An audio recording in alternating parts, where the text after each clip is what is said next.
Hello दोस्तों, welcome to my channel Kartik one.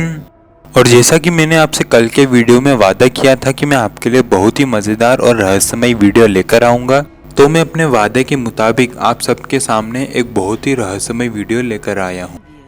तो दोस्तों, ये घटना अनुराधा जी के साथ में घटी थी और आगे की कहानी मैं आपको अनुराधा जी के पॉइंट ऑफ व्यू से सुनाऊंगा। हेलो दोस्तों, मेरा नाम अनुराधा है।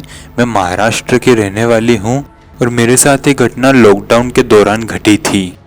तो दोस्तों, हम जहाँ रहते हैं उसी घर के साइड में एक अंकल रहते हैं जिनका इस दुनिया में हमारे अलावा और कोई भी नहीं था। आगे मैं आपको ये बताना चाहती हूँ कि हम दोनों घरों की छत जो है जुड़ी हुई थी और हमारे घर से निकलने का रास्ता उनकी छत से होकर जाता था। तो एक दिन ऐसा हुआ कि उन अंकल की तबीयत बहुत ज़्यादा खराब हो गई, तो हमसे जितना जल्दी हो सकता था हमने उन्हें हॉस्पिटल में एडमिट करवाया। जब हमने उन्हें हॉस्पिटल में एडमिट करवाया तो डॉक्टर ने कहा कि इन्हें हॉस्पिटल में रखने की कोई ज़रूरत नहीं है, आप इन्हें घर ले जा सकते हैं। मैं कुछ दवाइयाँ लिख देता हूँ, इन्हें टाइम टू टाइम वो दवाइयाँ दे देना। इसके बाद हम उन अंकल को अपने घर ले आए और मैं ही थी जो कि उनकी देखभाल कर रही थी। उनको टाइम टू टाइम दवाई देना, अच्छे से खाना खिलाना, सीधी भाषा में कहें तो उनका पूरा ध्यान मैं ही रखती थी। फिर एक शाम को जब मैं उन्हें खाना देने गई तो मैंने देखा कि वो बहुत ही उदास थे। वो अपने कमरे से बाहर आए, मुझसे खाना लिया और अंदर चले गए। ये बात जाके मैंने अपनी मम्मी को बताई तो मम्मी ने कहा कि वो अंकल बीमार है ना, इसलिए थोड़े से उदास हो गए होंगे। और ये शाम उन अंकल की आखिरी शाम थी क्योंकि अगली सुबह वो सूरज देखने ही नहीं वाले थे। तो मम्मी ने जब मुझे बात कही कि वो अंकल उदास हो गए होंगे तो मैंने इस बात पर विश्वास कर लिया। तो जब रात को सोने का वक्त आया तो हम दोनों के ही घर पर लाइट नहीं थी, इसलिए मैं अपने छत पर सोने चले गई। और जब मैं अपने छत पर सोने गई तो मैंने देखा कि वो अंकल भी अपने छत पर सोने जा रहे थे। तो मैंने उनसे बात भी की थी। हमने लगभग 15-10 मिनट तक अपनी बात जारी रखी। बात करते वक्त मुझे अंकल में कुछ अजीब लग रही थी क्योंकि वो बहुत ही अजीब व्यवहार कर रहे थे। उनकी आवाज़ कुछ ज़्यादा ही मोटी हो गई थी, लेकिन मुझे बहुत नींद आ रही थी तो मैं सोने चले गई। फिर वो अंकल भी सोने चले गए। उसके बाद करीब आधी रात को मुझे किसी के रोने की आवाज आई।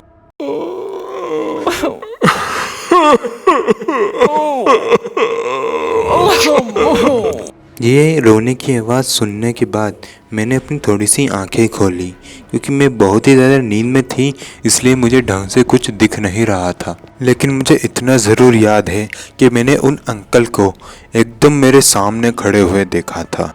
वो रोते हुए मुझसे पानी मांग रहे थे। लेकिन मुझे उस रात इतनी नींद आ रही थी कि मेरी हिम्मत ही नहीं हुई कि मैं अपने पलंग से उठूं और उन अंकल के लिए पानी लेकर आऊं। इसके बाद भी वो अंकल मुझसे लगातार पानी मांग रहे थे। लेकिन जब मैं अगली सुबह उठी तो मैंने सुना कि वो अंकल मर चुके थे।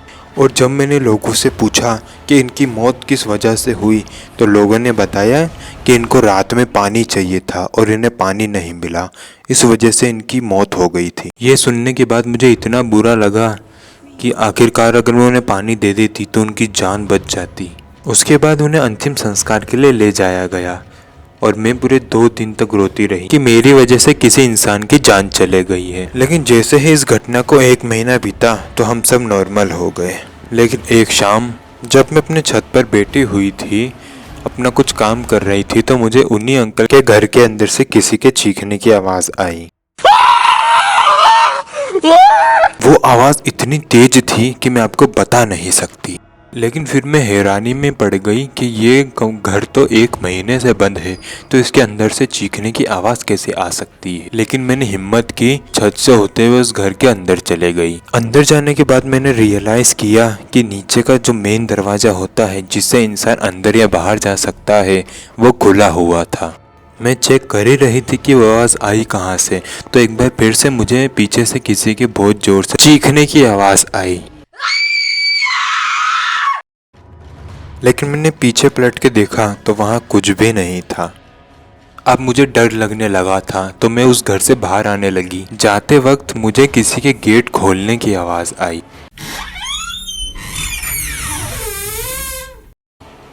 वो दरवाज़ा जो पहले नीचे खुला हुआ था वो अब बंद हो चुका था। फिर मुझे बहुत डर लगने लगा। मैं वहाँ से जाने लगी तो मुझे पीछे से उन्हीं अंकल की हंसने की आवाज़ आई। तो मैंने जब उस हंसी की तरफ देखा तो मैंने महसूस किया कि वहाँ पर कोई खड़ा था जो कि सीधा मुझे ही देख रहा था। लेकिन जब मैंने उस तरफ अपने फ़ोन की लाइट की तो मैंने देखा कि वो अंकल मेरे सामने खड़े थे जो कि 1 महीने पहले ही मर चुके थे, और वो उन अंकल ने वही कपड़े पहने थे जो कि उन्होंने उस आखिरी दिन को पहने थे। फर्क इतना सा था कि उनकी आंखें एकदम सफ़ेद हो चुकी थी। उनको देख के मैं इतनी डरी कि मैंने चिल्लाना चालू कर दिया। मुझे चिल्लाता देख उन्होंने लड़कियों की आवाज़ में कहा, Stop screaming. ये जैसे ही उन्होंने कहा तो मेरा मुंह एकदम बंद हो गया। मेरे मुंह से एक लफ्ज़ नहीं निकल रहा था। उन्होंने कहा कि मैंने उस रात जब तुमसे पानी मांगा था तो तुमने मुझे पानी क्यों नहीं दिया। पानी न देने की वजह से देखो आज मैं क्या बन गया हूँ। ये कहने के बाद वो फिर से किसी लड़की की आवाज़ में बहुत ज़ोर ज़ोर से हंसने लग गए।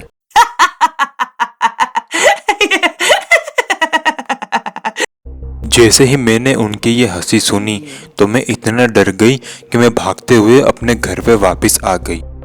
घर पर आने के बाद ये बात मैंने अपनी मम्मी को बताई कि मम्मी उस घर में उन अंकल का भूत घूम रहा है। लेकिन मेरी माँ मेरी बात ही नहीं मान रही थी।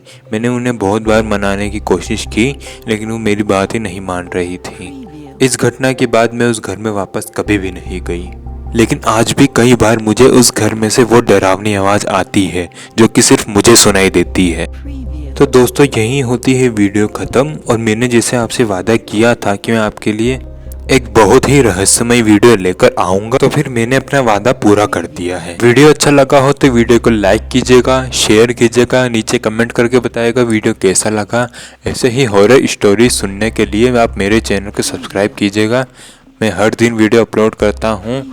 मिलते हैं कल की वीडियो में, तब तक के लिए जय हिंद, जय भारत। Preview.